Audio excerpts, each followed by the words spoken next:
Hello বন্ধুরা, চলে এসেছি আজ আপনাদের কাছে নতুন একটি ব্লগ নিয়ে। চলুন আজ আপনাদের নিয়ে যাব হাওড়ার মুন্সিরহাটে ফতে আলী মেলাতে।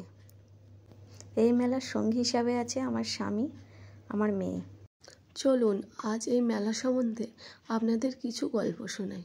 আমার এক দিদিভাই বলছিলেন আনুমানিক 150 বছর আগে পীর বাবা ফতে আলী সাহেব কোনো এক জায়গা থেকে এসে এখানে বসেছিলেন। তারপর ইনি এখানে দেহ রাখেন। এখানে মাজারটা বানানো হয় আর ওনার স্মৃতির উদ্দেশ্যে প্রত্যেক বছর এই মেলাটা হয়। পীর বাবা ফতে আলী একজন মুসলমান ছিলেন। মেলাটি সব ধর্মের মানুষ উপস্থিত হন।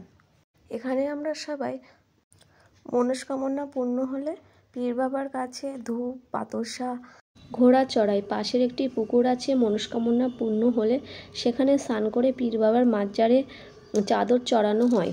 বন্ধুরা, আপনারা যদি এই মেলায় আসতে চান, হাওড়া থেকে আমতা লোকাল ট্রেন ধরবেন, মুন্সিরহাট স্টেশনে নামবেন, ওখান থেকে কিছুটা হেঁটে গেলেই ফতে আলী মেলাটি পেয়ে যাবেন। আমরাও আস্তে আস্তে এগোচ্ছি মেলার ভেতরে।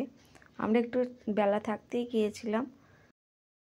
তারপরে আমার মেয়ের নাচের ক্লাস ছিল, তাই আমাদের 1 ঘন্টার মধ্যে মেলাটা ঘুরে দেখতে হয়েছিল। মেলাটি এতটাই বড় হয়, 1 ঘন্টার মধ্যে দেখা অসম্ভব। তাই বন্ধুরা, আপনারা যারা আসবেন হাতে সময় নিয়ে আসবেন। আমরা আস্তে আস্তে এগিয়ে যাচ্ছি পীর বাবার স্থানে।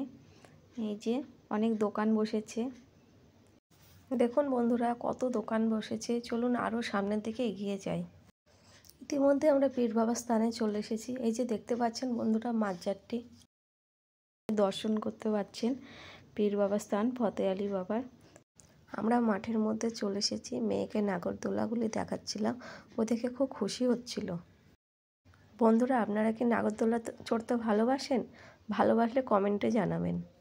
তারপর আমরা খাওয়া দাওয়া করলাম। আমার মেয়ে পপকর্ন খেতে খুব ভালোবাসে, তাই ওকে একটা পপকর্ন কিনে দিয়েছিলাম। মেলার ভিউটা দেখুন কি সুন্দর। মেলা যেতে আমার খুব ভালো লাগে। আপনাদের কি ভালো লাগে বন্ধুরা? তারপর আমি আর আমার মেয়ে এখানে ছবি তুলছিলাম।